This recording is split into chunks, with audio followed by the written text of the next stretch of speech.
When people talk about Netflix, they often frame it as a story of convenience.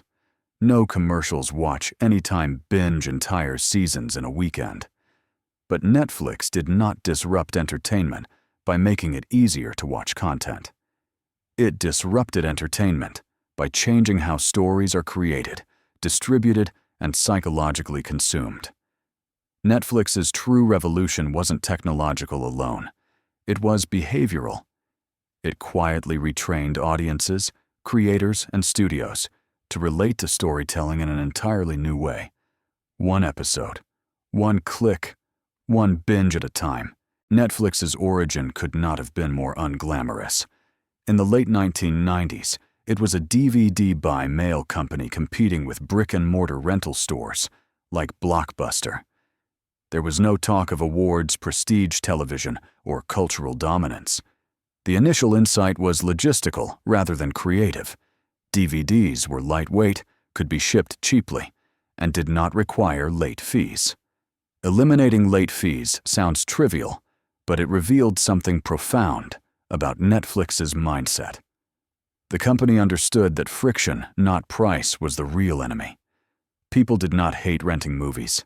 They hated the anxiety and punishment surrounding it. By removing that friction, Netflix reframed entertainment as guilt-free consumption. This customer-first instinct became the backbone of Netflix's strategy. When streaming technology matured, Netflix did not see it as a way to distribute the same product faster. It saw it as an opportunity to redesign the entire experience. On-demand streaming removed schedules, scarcity, and waiting. Viewers were no longer passive recipients of programming decisions made by networks. They became active choosers. This shift in control altered not just convenience, but power. Whoever controlled the interface controlled the audience relationship, and Netflix moved aggressively to claim that position. The most radical decision Netflix made was not launching streaming, but committing to original content. Licensing content was safe. Producing it was existential risk. Yet Netflix understood a hard truth about platforms. If you do not own what people come for, you are always vulnerable. Studios could pull their libraries. Competitors could outbid you. Original content transformed Netflix from a distributor into a studio, but one with a fundamentally different operating philosophy. Netflix did not rely on intuition alone. It relied on data. This is where Netflix truly broke with Hollywood tradition. Instead of greenlighting shows based on executive taste pilot episodes or focus groups, Netflix analyzed viewing behavior at scale. What people watched, when they paused, when they quit, and what they binged became signals. House of Cards was not commissioned because it felt prestigious, but because data suggested that its ingredients, director, star, genre would resonate. This did not eliminate creative risk, but it reframed it.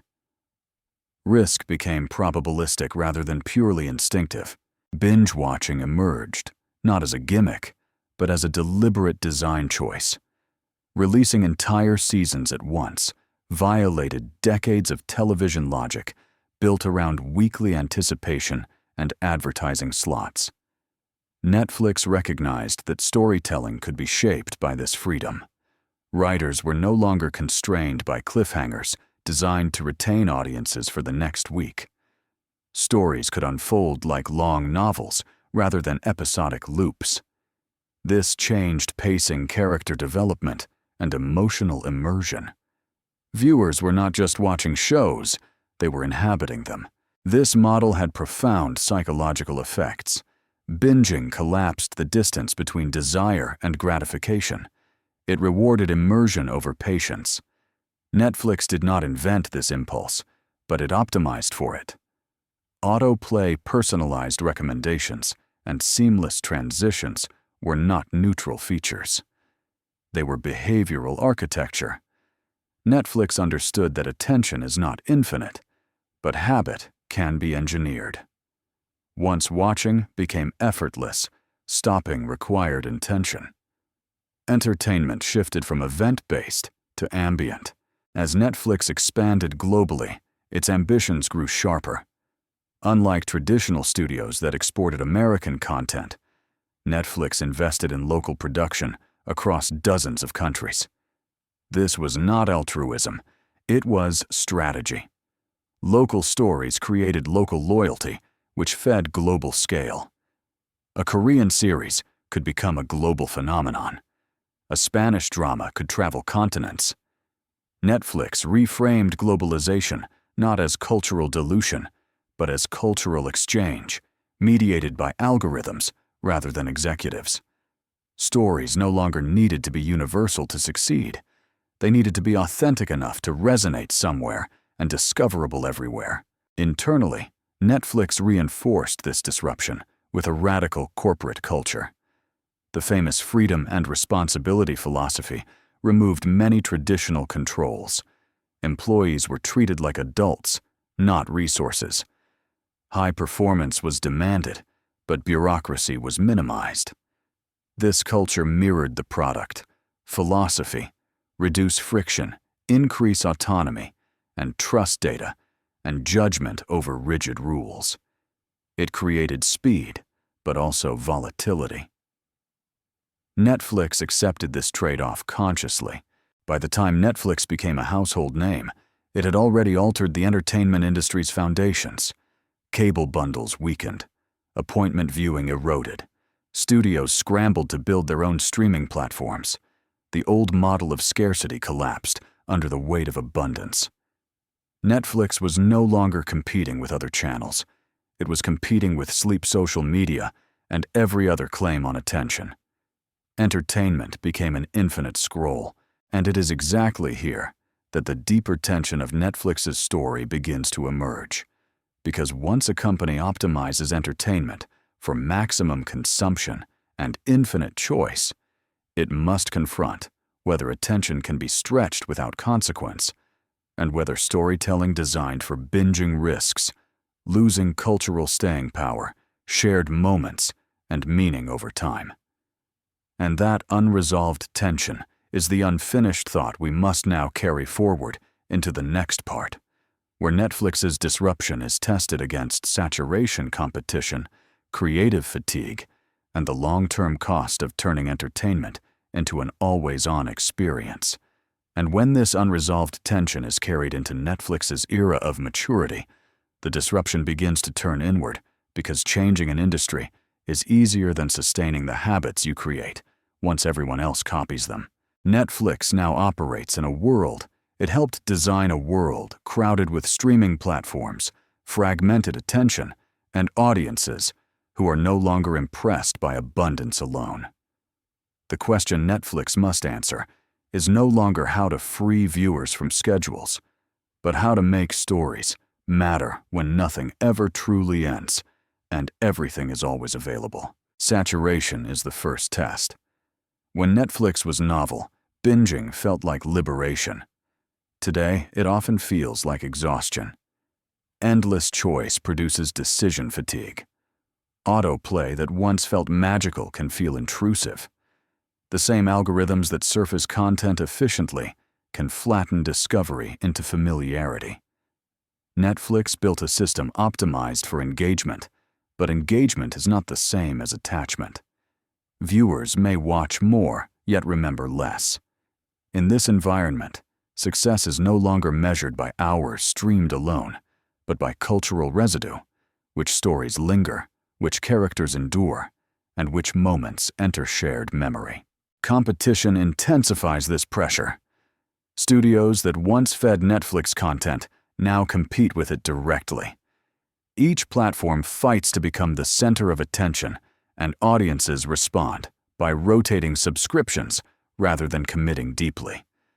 This erodes the psychological lock-in Netflix once enjoyed.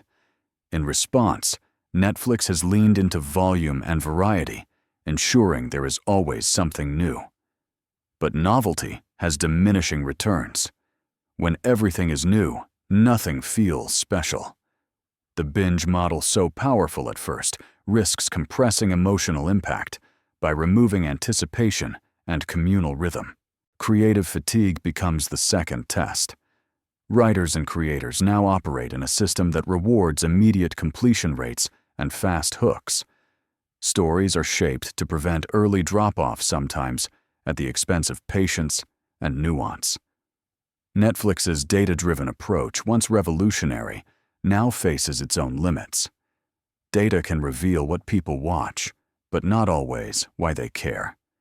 Some of the most enduring stories in history grew slowly resisted easy categorization and demanded time. The challenge for Netflix is learning when to trust data and when to protect creative risk from it. Netflix has begun to adapt subtly.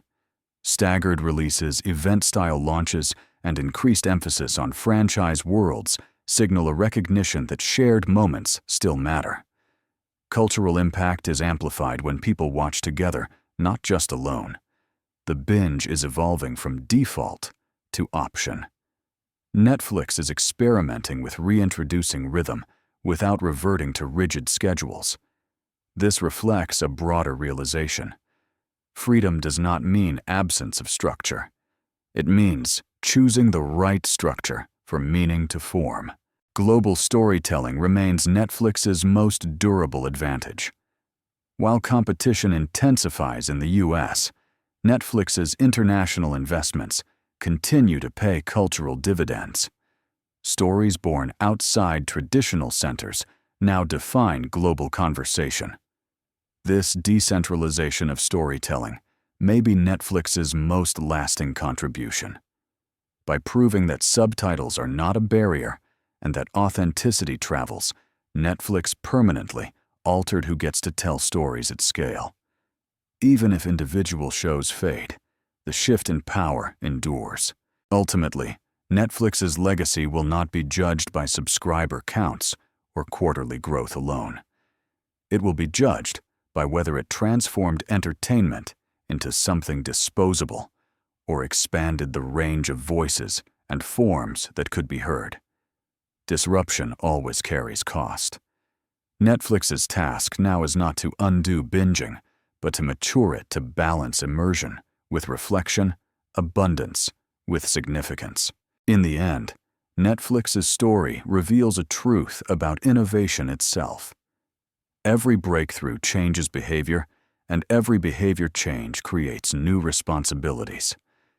Netflix taught the world to watch differently. Now it must teach itself how to create differently in response.